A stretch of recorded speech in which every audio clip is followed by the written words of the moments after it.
ಆಯಿತು ಅಂತ ಅಂದ್ಕೊಂಡ್ರೆ ನೀವು ಇಷ್ಟೊಂದು ಜನ ಬಂದುಬಿಟ್ಟಿದ್ರಲ್ಲ. ಏನು ದಿನ ಮಾತಾಡಬೇಕು ಅಂತ ಇದೆಯಾ? ಸೀಸ್ ಫೈರ್, ನಮಗೂ ಸೀಸ್ ಫೈರಾ? ನಿಮ್ಮ ಇದು ತಿರಂಗ ಯಾತ್ರೆ ಮಾಡಿದ್ಮೇಲೆ ನಾಳೆಯಿಂದ ಬಿಜೆಪಿ ತಿರಂಗ ಯಾತ್ರೆನ ಪ್ರಾರಂಭ ಮಾಡ್ತಾರೆ. ನೋಡಿ, ಇದು ದೇಶದ ಭದ್ರತೆಯ ವಿಚಾರ. ಶುರುವಿನಿಂದಲೂ ಕೂಡ ನಾವೆಲ್ಲ ಹೇಳ್ತಾ ಇದ್ದೀವಿ, ಇದಕ್ಕೆ ರಾಜಕೀಯದ ಬಣ್ಣ ಬಳಿಬಾರದು ಅಂತ. ಎಲ್ಲರೂ ಕೂಡ, ಪ್ರತಿಯೊಬ್ಬ ಭಾರತೀಯ ಪ್ರಜೆಯೂ ಕೂಡ ಅವನದೇ ಆದಂಥ ಯೋಚನೆಗಳು ಇರ್ತವೆ. ಆದರೆ ನಾವೆಲ್ಲರೂ ಕೂಡ ಒಟ್ಟಾಗಿ ನಮ್ಮ ಈ ದೇಶದ ರಕ್ಷಣೆಯನ್ನು ಮಾಡೋದಕ್ಕೆ ನಾವೆಲ್ಲ ಸಹಕರಿಸಬೇಕು ಅನ್ನುವಂಥದ್ದು ಮೂಲತಃ ಇರೋವಂಥದ್ದು. ನಾವು ಕಾಂಗ್ರೆಸ್ ಪಕ್ಷ ಮುಂಚೂಣಿಯಲ್ಲಿದ್ದುಕೊಂಡು ತಿರಂಗ ಒಂದು ಯಾತ್ರೆಯನ್ನು ಮಾಡುವಾಗ ನಾವೇನು ಕಾಂಗ್ರೆಸ್ಸಿನ ವಿಚಾರಧಾರೆಗಳನ್ನು ಹೇಳೋದಕ್ಕೆ ಹೋಗಲಿಲ್ಲ. ನಾವೆಲ್ಲರನ್ನೂ ಕರೆದು, ನಿಮ್ಮನ್ನು ಕರೆದು, ನಾವು ಮಾಧ್ಯಮದವ್ರನ್ನೂ ಬನ್ನಿ, ಇದು ದೇಶದ ವಿಚಾರ ಇದೆ, ಎಲ್ಲರೂ ಬನ್ನಿ, ಎಲ್ಲ ಪಕ್ಷದವರು ಬನ್ನಿ. ನಾವು ಮುಂಚೂಣಿನಲ್ಲಿ ಯಾರಾದರೂ ಮಾಡಬೇಕಲ್ಲ. ಬಹುಶಃ ಅವರೇ ಮೊದಲು ಮಾಡಿದರೆ ನಾವು ಹೋಗ್ತಾಯಿದ್ದು ಅವ್ರ ಜೊತೆಯಲ್ಲಿ. ನಮ್ಮನ್ನು ಕರೆದಿದ್ದರೆ, ಒಂದು ವೇಳೆ ಅವರು ನಾವು ಮಾಡಿದ ಕೆಲಸ ಅವರೇ ಮಾಡಿದರೆ ನಾವು ಅವ್ರ ಜೊತೆಯಲ್ಲಿ ಹೋಗಿ ಸಹಕರಿಸ್ತಿದ್ದೋ. ಅದರಿಂದ ಈಗ ಅವ್ರು ಮಾಡ್ತಿದ್ದಾರೆ, ಮಾಡಲಿ. ಸರ್, ಈಗ ಮೋದಿಯವ್ರನ್ನ ವಿಶ್ವಗುರು ಸೀಸ್ಫೈರ್ ಆಗಿದ್ದನ್ನು ಒಂದು ಟ್ರಂಪ್ ಅಡ್ಮಿನಿಸ್ಟ್ರೇಷನ್ ಅಮೆರಿಕ ದೇಶ ಅನೌನ್ಸ್ ಮಾಡುತ್ತೆ, ಇದು ಹೆಂಗೆ ನೋಡಿ? ಮೊದಲು ಮುಖ್ಯಮಂತ್ರಿಗಳು ನಾವೆಲ್ಲ ಸಭೆ ಮಾಡ್ತಾಯಿದ್ದೋ. ಆ ಸಭೆಯಲ್ಲಿ ನಾವು ಏನೇನು ತಯಾರಿ ಮಾಡ್ಕೋಬೇಕು, ಎಮರ್ಜೆನ್ಸಿ ಸಿಚುವೇಷನಲ್ಲಿ ಏನೇನು ಕ್ರಮ ತೊಗೋಬೇಕು ಅಂತ ನಾವೆಲ್ಲ ಮುಖ್ಯಮಂತ್ರಿಗಳು ಸಭೆ ತೊಗೊಂಡಿದ್ರು, ಚರ್ಚೆ ಮಾಡ್ತಾಯಿದ್ದು. ಆ ಸಂದರ್ಭದಲ್ಲಿ ಟ್ವೀಟ್ ಬಂತು. ಫಸ್ಟ್ ಟ್ವೀಟ್ ಬಂದದ್ದು ಟ್ರಂಪ್ ಅವ್ರದ್ದು. ಆ ಟ್ರಂಪ್ ಅವ್ರದ್ದು ಟ್ವೀಟ್ ಬಂದಾಗ ಸೀಸ್ಫೈರ್ ಅನೌನ್ಸ್ ಮಾಡಿದ್ರು ಅವರು. ಆ ಸೀಸ್ಫೈರ್ ಅನೌನ್ಸ್ ಮಾಡಿದಾಗ ನಾವೇನು ಅಂದ್ಕೊಂಡು ಅಂದರೆ, ಇನ್ನೂ ಏನು ನಮ್ಮ ಡಿಫೆನ್ಸ್ ಮಿನಿಸ್ಟ್ರಿಯಿಂದ ಅಥವಾ ಕೇಂದ್ರ ಸರ್ಕಾರದಿಂದ ಯಾವುದೇ ಕ್ಲಾರಿಫಿಕೇಷನ್ ಬಂದಿಲ್ಲ. ಇವರು ಹೇಗೆ ಇವರು ಅನೌನ್ಸ್ ಮಾಡ್ತಾರೆ, ಅದು ಕಾಯ್ದು ನೋಡೋಣ ಅಂತ ಅಂದ್ಕೊಂಡ್ವಿ.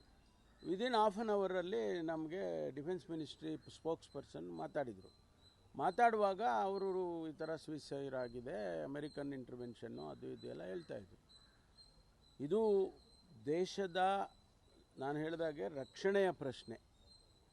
ಯಾವುದೇ ರೀತಿಯಲ್ಲಿ ಬೆಳವಣಿಗೆಗಳಾದರೆ, ಇಂಟರ್ನ್ಯಾಷನಲಿ ಆಗೋದಿದ್ದರೆ ಪ್ರಧಾನಮಂತ್ರಿಗಳಿಗೆ ಅಷ್ಟೇ ಗೊತ್ತು, ಬೇರೆ ಯಾರಿಗೂ ಗೊತ್ತಿರೋದಿಲ್ಲ.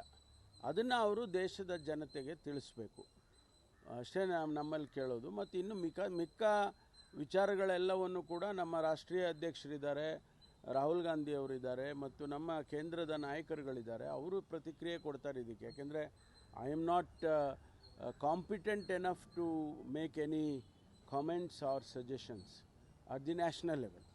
ಸರ್, ಈಗ ಈ ಎಕನಾಮಿಕ್ಸಲ್ಲಿ ಒಪಿನಿಯನ್ ಬರ್ತಾ ಇದೆ, ಎಲ್ಲರೂ ಒಗ್ಗಟ್ಟಾಗಿ ತಗೊಂಡು ಹೋಗ್ತಾ ಇಲ್ಲ. ಆ ರೀತಿ ಏನಿಲ್ವಲ್ಲ, ಕ್ಯಾಬಿನೆಟ್ ಒಳಗಡೆ ಆ ರೀತಿ ಏನೂ ನಡೆದಿಲ್ಲ. ಈಗ ನಾವು ಇನ್ನೂ ಚರ್ಚೆಗೆ ತೊಗೊಂಡಿಲ್ಲ. ಎಲ್ಲ ಸಚಿವರುಗಳನ್ನು ನಿಮ್ಮ ಒಪಿನಿಯನ್ನ ಬರವಣಿಗೆ ಮೂಲಕ ಕೊಡಿ ಅಂತ ಮುಖ್ಯಮಂತ್ರಿಗಳು ಕೇಳಿದ್ದಾರೆ, ಕೊಡ್ತಾ ಇದ್ದಾರೆ. ಕೊಟ್ಟ ಮೇಲೆ ಅದನ್ನು ಬಹುಶಃ ಮುಂದೆ ಡೇಟ್ ಫಿಕ್ಸ್ ಮಾಡ್ತಾರೆ ಅಂತ ಕಾಣಿಸುತ್ತೆ.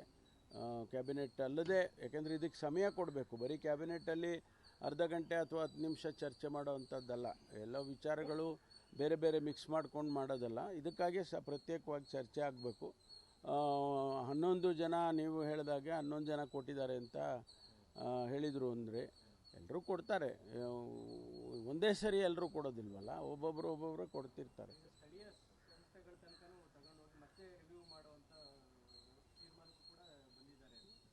ಇಲ್ಲ, ಸರ್ವೆ ನೋಡಿ, ಈಗ ಆ್ಯಸ್ ಆನ್ ಟುಡೇ, ಮುಂದಿಂದು ಗೊತ್ತಿಲ್ಲ ನನಗೆ, ಆ್ಯಸ್ ಆನ್ ಟುಡೇ ಸರ್ವೆ ನಡೀತಾ ಇದೆ.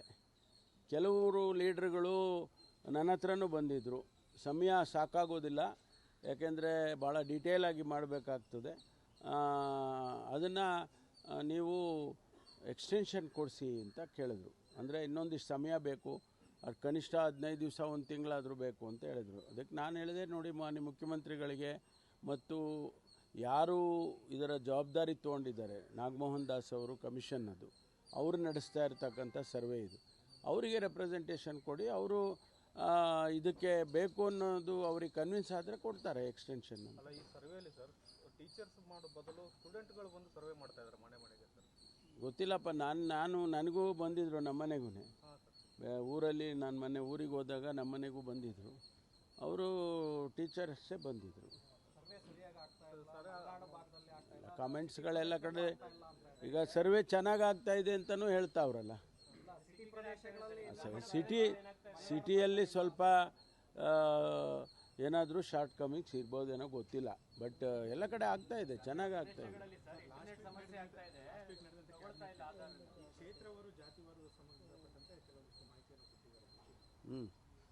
ಅಲ್ಲ, ಈಗ ಕ್ಷೇತ್ರವಾರು ಸರ್ವೆ ನಡೆದಿದೆಯಲ್ಲ ಇದರಲ್ಲಿ. ಈಗ ಏನಾದರೆ ನಮಗೆ ಕೊಟ್ಟಿರೋ ರಿಪೋರ್ಟ್ನಲ್ಲಿ ಕ್ಷೇತ್ರವಾರು ಕೂಡ ಡೇಟಾ ಇದೆ, ಡಿಸ್ಟ್ರಿಕ್ಟ್ ವಾರು ಡೇಟಾ ಇದೆ, ಸ್ಟೇಟ್ ವಾರು ಡೇಟಾ ಇದೆ. ನೀವು ಹೆಂಗೆ ಉಪಯೋಗಿಸ್ಕೊಳ್ತೀರಾ ಹಂಗೆ ಬಿಟ್ಟಿದ್ದಲ್ವಾ. ಕ್ಷೇತ್ರದ್ವಾರು ಉಪಯೋಗಿಸ್ಕೊಳ್ಳೋದಿದ್ರೆ ಕ್ಷೇತ್ರವಾರಿಗೂ ಉಪಯೋಗಕ್ಕೆ ಬರುತ್ತೆ, ಇಲ್ಲ ತಾಲೂಕವಾರು ಅಂದರೆ ತಾಲೂಕವಾರು ಉಪಯೋಗಕ್ಕೆ ಬರುತ್ತೆ. ಅದನ್ನು it all depends on how you take it. Social ಮೀಡಿಯಾದ ಅಂತ ಹೇಳಿದ್ರಿ, ಆದರೆ ಇಲ್ಲಿಯವರೆಗೆ 259 ಪ್ರಕರಣ ಆಗಿದೆ, ಆದರೆ ಕನ್ವಿಕ್ಟ್ ಆಗಿರೋದು. ನೋಡ್ರಿ, ನಾವು ಹಾಕ್ತೀವಿ ಅಂದರೆ ನಾಳೆ ಬೆಳಗ್ಗೆ ಬಟನ್ ಒತ್ಬಿಡೋದಾ? ಅದಕ್ಕೊಂದು ಪದ್ಧತಿ ಇದೆ, ಅವೆಲ್ಲ ಮಾಡ್ತೇವೆ, ಟೈಮ್ ತೊಗೊಳುತ್ತೆ. It is not a small issue. ನಾವು ಮೇಲ್ನೋಟಕ್ಕೆ ಹೇಳಿದಾಗೆ ಅಲ್ಲ ಅದು. ಇದು ಎಲ್ಲೆಲ್ಲೋ ಪೋಸ್ಟ್ ಮಾಡ್ತಾನೆ, ಅವನ್ನೆಲ್ಲೋ ಫಾರಿನ್ ಕಂಟ್ರೀಸಲ್ಲಿ ಕೂತ್ಕೊಂಡು ಪೋಸ್ಟ್ ಮಾಡ್ತಾನೆ. ಈಗ ನಾವು ಇಲ್ಲಿ ಇದನ್ನು ಕಾನೂನು ಮಾಡ್ಕೊಂಡ್ಬಿಟ್ರೆ ಅವನ್ನ ಹೆಂಗೆ ನಿಲ್ಲಿಸೋದು?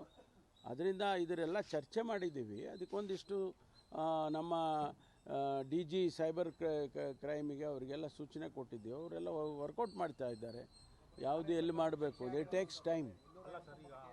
ಆಗುತ್ತೆ ಕೇಸ್, ಇನ್ನೂ ಜಾಸ್ತಿ ಆಗುತ್ತೆ. ನಾವು ಹಿಡಿಯೋಕ್ಕೆ ಶುರು ಮಾಡಿದ್ಮೇಲೆ ಇನ್ನೂ ಕೇಸ್ ಜಾಸ್ತಿ ಆಗ್ತವೆ.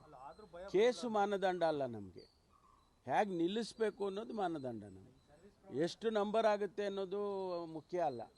ಒಟ್ಟಾರೆ ನಾವು ಇಂಥ ಈ ಅವಹೇಳನಕಾರಿಯಾದದ್ದು, ಕಮ್ಯುನಲ್ ಇದಕ್ಕೆ ಸಂಬಂಧಪಟ್ಟಿದ್ದು, ಪರ್ಸನಲೈಸ್ಡ್ ಇದು, ಇವೆಲ್ಲ ನಿಲ್ಲಬೇಕಲ್ವ. ಅದಕ್ಕೆ ನಾವು ತಯಾರಿ ಮಾಡ್ಕೊಳ್ತಾ ಇದ್ದೀವಿ. ಸುಹಾಸ್ ಶೆಟ್ಟಿ ಅವ್ರ ಮದರು ಇವರು ಬಿಜೆಪಿಯವರು ಹೋಗಿ ಗವರ್ನರ್ಗೆ ಪಿಟಿಷನ್ ಕೊಟ್ಟು ಟ್ರಾನ್ಸ್ಫರ್ ಮಾಡಿ ಅಶೋಕ್ ಹೋಗಿದ್ರು. ಅದಕ್ಕೆ ಗೊತ್ತಿಲ್ಲ, ಗವರ್ನರ್ ಏನು ತೀರ್ಮಾನ ತಗೊಳ್ತಾರೋ ಅವ್ರಿಗೆ ಬಿಟ್ಟಿದ್ದಲ್ಲ ಅದು. ನಮ್ಮದೇನು ಪ್ರಸ್ತಾವನೆ ಬಂದಿದೆ ಸರ್ಕಾರಕ್ಕೆ. DG ಅವರಿಗೆ ಹೇಳಿತ್ತು, ನೀವೊಂದು ಪ್ರಪೋಸಲ್ ಕಳಿಸ್ಕೊಡ್ಬೇಕು, ಯಾವ ರೀತಿ ಆಗಬೇಕು ಅನ್ನೋದ್ರ ಬಗ್ಗೆ. ನಾವು ಅವರಿಗೆ ANF ಇದೆಯಲ್ಲ ಆ ಮಾದರಿ ಮಾಡಿ ಅಂತ ಹೇಳಿದ್ದು. ಅದನ್ನು ಪ್ರಸ್ತಾವನೆ ಮಾಡಿ ಕಳಿಸಿದಾರಂತ ಇವತ್ತು ಬೆಳಿಗ್ಗೆ ನನಗೆ ಗೊತ್ತಾಗಿದೆ. ಅದನ್ನು ನೋಡಿ ನಾವು ಚರ್ಚೆ ಮಾಡಿ ಸರ್ಕಾರದ ಹಂತದಲ್ಲಿ ಒಂದು ತೀರ್ಮಾನಕ್ಕೆ ಬರ್ತೀವಿ. ಬಹುಶಃ ಇನ್ನೊಂದು 2-3 ದಿನದಲ್ಲಿ ತೀರ್ಮಾನಕ್ಕೆ ಬರ್ತೀವಿ. ಇದು ಮಾಜಿ ರೌಡಿ ಶೀಟರ್ಗೆ ಗ್ಯಾರಂಟಿ ಅನೌನ್ಸ್ ಮಾಡ್ತೀರಾ? ಯಾವುದ್ರದ್ದು? 2 ವರ್ಷ ಆಗ್ತಾ ಇದೆ ನಿಮ್ಮ ಗೌರ್ಮೆಂಟ್ ಬಂದು, ಹಳೇದಾಗೋಗಿದೆ ಹಳೆ ಗ್ಯಾರಂಟಿ ಎಲ್ಲ. ಈಗ ಏನಾದ್ರು ಹೊಸ ಗ್ಯಾರಂಟಿ ಅನೌನ್ಸ್? ಸದ್ಯಕ್ಕಂತೂ ಇಲ್ಲ. ಸದ್ಯಕ್ಕೆ ಯಾವುದೇ ಗ್ಯಾರಂಟಿ ಮಾಡೋಕ್ಕೆ ಹೋಗಲ್ಲ. ಇರುವ ಗ್ಯಾರಂಟಿಗಳನ್ನ ಅನುಷ್ಠಾನ ಮಾಡೋದಕ್ಕೇ ಕ್ರಮ ತಗೊಳ್ತೀವಿ. ಮಾಜಿ ರೌಡಿ ಶೀಟರು ಮಂಗಳೂರಲ್ಲಿ ಅಧ್ಯಕ್ಷರು ಮಾಡಿದ್ದಾರೆ. ಈ ವಿಡಿಯೋ ನಿಮಗೆ ಇಷ್ಟವಾದಲ್ಲಿ ಲೈಕ್ ಮಾಡಿ, ಶೇರ್ ಮಾಡಿ, ಸಬ್ಸ್ಕ್ರೈಬ್ ಮಾಡಿ.